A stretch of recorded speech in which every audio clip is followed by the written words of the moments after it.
So guys, welcome to the second part of a Jaimini astrology lesson. And in this lesson, we're going to target the Karakas of Jaimini. Okay, what do I mean by Karakas? Karakas in English means significator. Okay, so certain planets, like in Vedic astrology, Jupiter becomes a significator of the 2nd, 5th, 9th, and 11th house, no matter where he sits, no matter what house rules those houses, no matter what sign is in those, Jupiter will always have the final say on those things. Okay, so just like that, in Jaimini they have Karakas, but they're quite different from Bharashtra, Hora, Shastra Karakas. They're quite different from common Vedic astrology Karakas. Okay, and these Karakas will change in Jaimini according to the degrees. Okay, and there are certain Karakas in Jaimini that do not change. Okay, like mother maybe is also represented by Mars, not just the moon, because Mars is energy. Mars is somebody who protects you, who guards you, who fights for you, which is the mother. So in Jaimini, Mars becomes the karaka of mother too.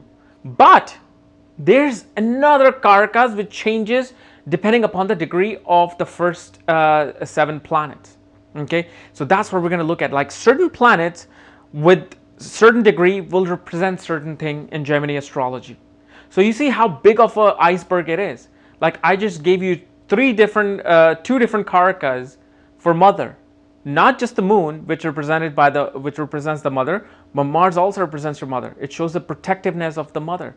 How strong can she protect you? Does she wants to protect you? So all of these things, these are long lessons by Ernest, and it just I'm very thankful, and I keep going on all over those lessons anytime I get time. So it's a slow process, but I'm getting there because of the fact I have such extensive knowledge with just the Parashara, Hora, Shastra. Okay, so in Jaimini astrology there are 7 karakas based on from highest to the lowest degree, and the karakas can only be these planets that I'm going to tell you, which is Sun, Moon, Mercury, Mars, Venus, Jupiter, and Saturn. That's it. 7 karakas in Jaimini astrology. Rahu is not used in Jaimini astrology. As soon as you start using Rahu in Jaimini, you're going to completely destroy your Jaimini. Your predictions will be off, because you'll be like, hey, Rahu has the 3rd highest degree, I should use that. No. I only use Rahu as atmakarka and amatyakarka only when I do my Parashara side of astrology. Only when I'm looking at that, because of the fact Rahu brings lessons of the past life to be accomplished in this life. That means it has some sort of a lesson for you. And because it has some lesson for you, it does become part of your soul's lesson when it becomes atmakarka or when it's become amatyakarka, because things like magician, photography, film industry, politics is all seen by Rahu.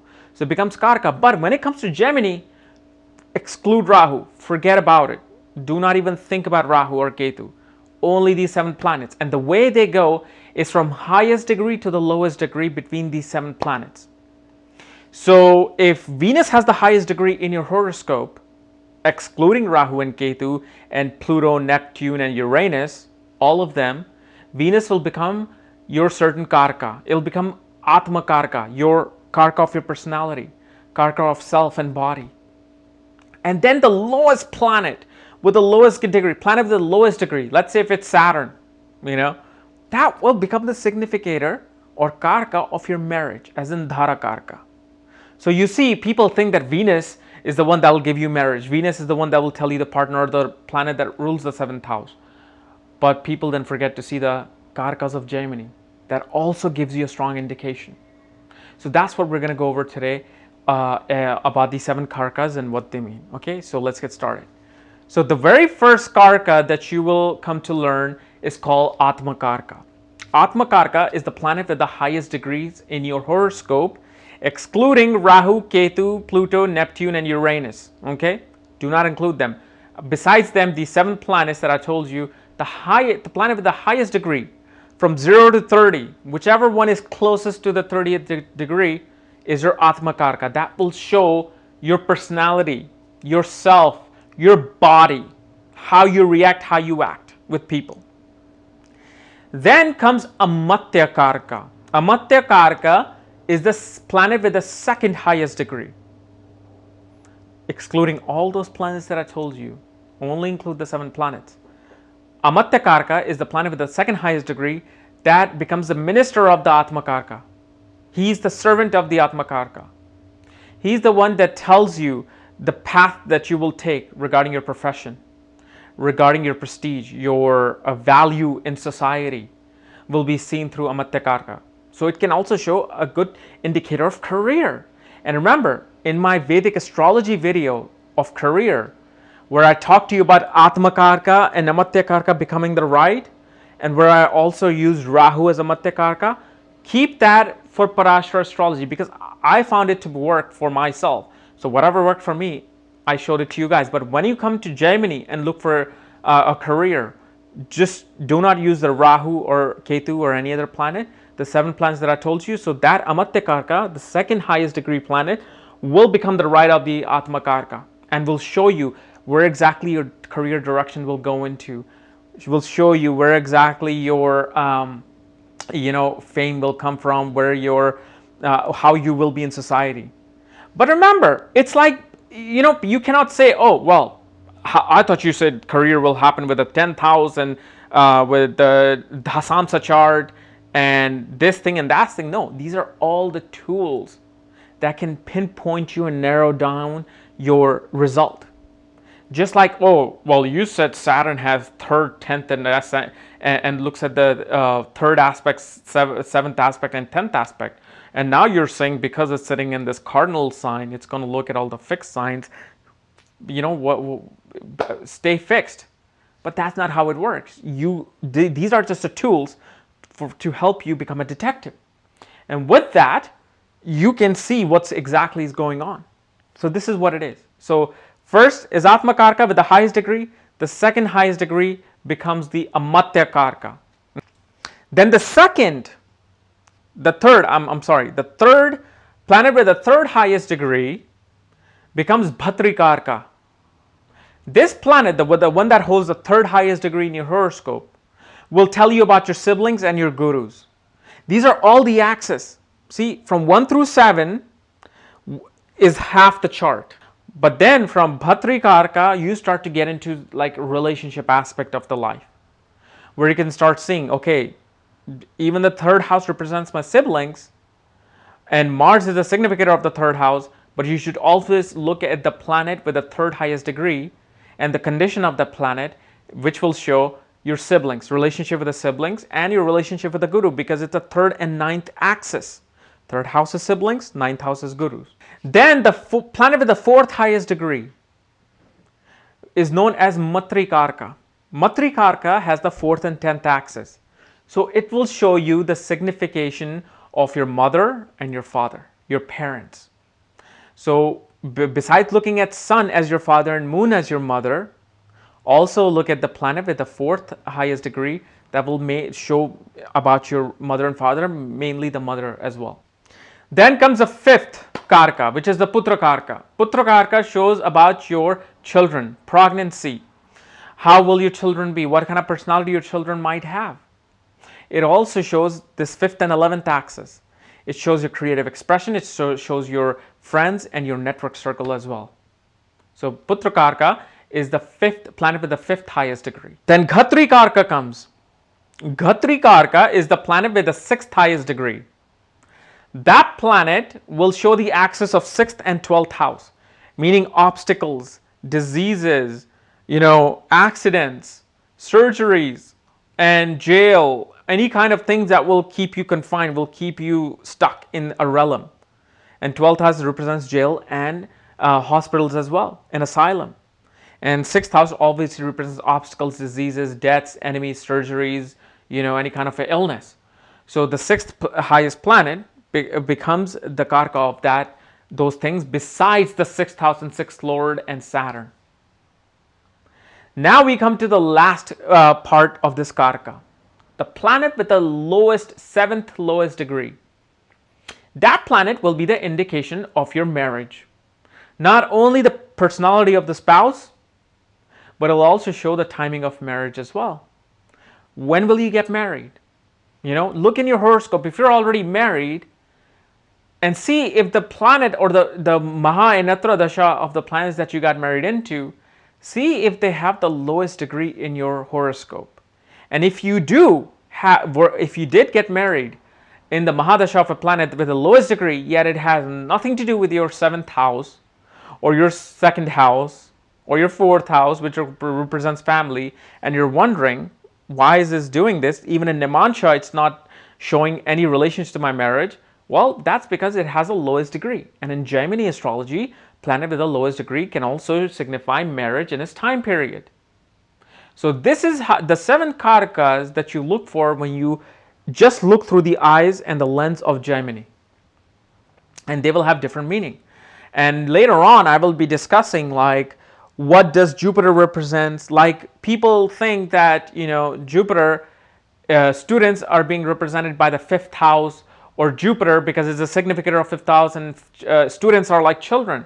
So actually it was Venus that represented students in Jaimini astrology. So you see how it differs from one place to the other. Mother is the signified by moon, but in Jaimini it's also signified by Mars because Mars protects you, mother protects you. And this is why every time when I bought some genius onto my channel, like these guys who are masters of Jaimini, I now understand what they were saying, that once you apply the two systems together, things become very easy. Although you may think this is very complicated now that Jupiter is no longer just a significator of children now. It can be the significator of my diseases. It can be a significator of this and that. But you got to understand, even if let's say you're going through a Jupiter Mahadasha and Jupiter has the 6th highest degree, and yet it's giving you all sorts of gains and it's part of a Raj Yoga and Dhan Yoga, do not think that you may not get a disease in that time period. Everybody gets sick in that time period. And this is not only through Antradasha and Paryantradasha of other planets, but you got to understand that Gemini aspect too. That, it has the 2nd highest degree. So, and since he's having this, sure, I will run into obstacles and all of this, but because of the fact it's part of a Dhan Yoga and Raj Yoga, and its aspects my 6th house, I will be able to defeat my enemies. I will be able to defeat my diseases. I will be able to come out of debt. But those things will come up.